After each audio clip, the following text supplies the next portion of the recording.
I Yeah. saw that Trump, it was really interesting. So last week when we talked with Ezra Levin, the co-founder of Indivisible, one of the groups organizing these protests, he said it's been a clear tactic for the right-wing media and for the White House to try and ignore the protests this time. They don't want No Kings to get bigger. It did. It broke records. They're saying probably about 8 million people at 3,300 protests across the Wow. country and the world.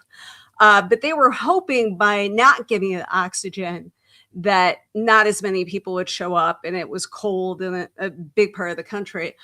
But that failed. And of course, Trump couldn't help but talk about it. The White House called them Trump derangement therapy sessions. And Trump went on when he was asked about it, and he was like, oh, they're all paid by George Soros. And clearly they were mad. And I couldn't help but think of the old drill tweet, because this is pretty much Trump's approach to No Kings. We saw the video that he released in October for the last one, where he was dropping poop on all the protesters, Right. plane, and he had the crown.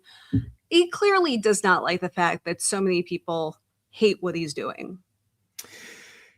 No, and I think, it bugs him. He doesn't like to be unliked. He likes to be feared. He likes to, be taken seriously. And I think, these signs are great. They're great trolling, and he hates it. Yeah, that was probably the best. I mean, that took some effort. I talked with the woman who brought it, and she was like a mini celebrity at the protest, because, I mean, this was pretty good. Yeah, that's amazing. Floofy Unicorn is still waiting for his check. I know. I know, me too. Those Soros bucks, they never seem to hit our account. No. So I wonder, it occurred to me yesterday Saturday, that it had been a while since the last No Kings. Are we going to kick this? Are we going to kick the frequency up? Like, it feels like we need a more sustained and durable and frequent protest. I don't know. What are your thoughts? Yeah, I saw that it looks like May Day may be the next date that they're looking at, and I think that that's great for the history, obviously. Yeah, sure. One thing we haven't heard as much about is, should we be planning a general strike? And I can't help but think of how effective that was in Minneapolis. And I know, because you have friends there, because you went to grad school and lived there for a long time. And Minneapolis is somewhat of a unique place. Like we were talking about, like they were protesting in -20 weather. They don't care. They will go out and organize and help their neighbors. And there's a strong organizing tradition there. Paul Wellstone was such an inspirational figure, U.S. Senator, and really came out of that activist movement. And there's such a strong labor presence there. Yep. But I mean, we can learn a lot from that. And if we could do that on a national scale, that would send such a message to the Trump administration. I think so too, and I think protests without further action, I think, can start to feel hollow. And a No Kings protest is never the end; it's always the beginning, right? And what comes out of those protests really is what is the most important thing. So I agree. I think a general strike it's I don't know. Minneapolis really had no choice, right? Yeah. And maybe they had to send a message to all the corporations there that were sitting on their hands that you can't stay silent.